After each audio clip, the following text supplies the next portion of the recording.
యాజమాన్యాల తీరు నిరసిస్తూ Ola, Uber cab drivers and owners చేపట్టిన ఆందోళన ఉధృతమైంది. సమ్మెను పట్టించుకోకుండా ఎల్బీ నగర్ లో క్యాబ్స్ నడుపుతున్న వారిని అడ్డుకున్నారు. ఈ సమయంలో స్వల్ప ఉద్రిక్తత పరిస్థితులు ఏర్పడ్డాయి. ఓలా, ఉబెర్ క్యాబ్ డ్రైవర్స్ చేపట్టిన సమ్మె 4వ రోజుకు చేరుకుంది. యాజమాన్యం తమ ఉపాధిని దెబ్బతీస్తోందంటూ క్యాబ్స్, టాక్సీ డ్రైవర్స్ అసోసియేషన్ ఆధ్వర్యంలో నిరసన తెలుపుతున్నారు. హైదరాబాద్ లోని చాలా చోట్ల ఈ 2 సంస్థలకు చెందిన వెహికల్స్ ను అడ్డుకున్నారు డ్రైవర్లు. ఎల్బీ నగర్, కర్మాన్ ఘాట్ ఏరియాల్లో క్యాబ్స్, టాక్సీ డ్రైవర్స్ రోడ్డుపై ఆందోళనకు దిగారు.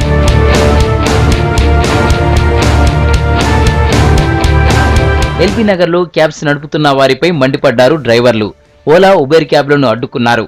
అందులో ప్రయాణిస్తున్న వారిని దించేసి ఆటోలో పంపించి వేశారు. కొన్ని క్యాబ్స్ టైర్లలో గాలిని తీసివేశారు. దీంతో అక్కడ కొద్దిసేపు ఉద్రిక్తత ఏర్పడింది.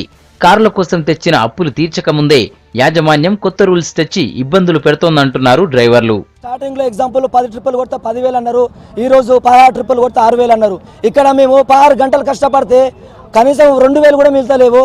ఇది ఎక్కడైనా మనం ప్రశ్నిస్తున్నాం. ఒక డిమాండ్, ఓనర్ కమ్ డ్రైవర్లకి తెల్ల రేషన్ కార్డు కొట్టేసారు. ఓనర్ కమ్ డ్రైవర్లని వాళ్ళు అప్పులు చేసి భార్య బంగారం అమ్ముకొని అప్పులు చేసి చాలా బాధపడి మొత్తం మీద కార్లు కొన్నారు.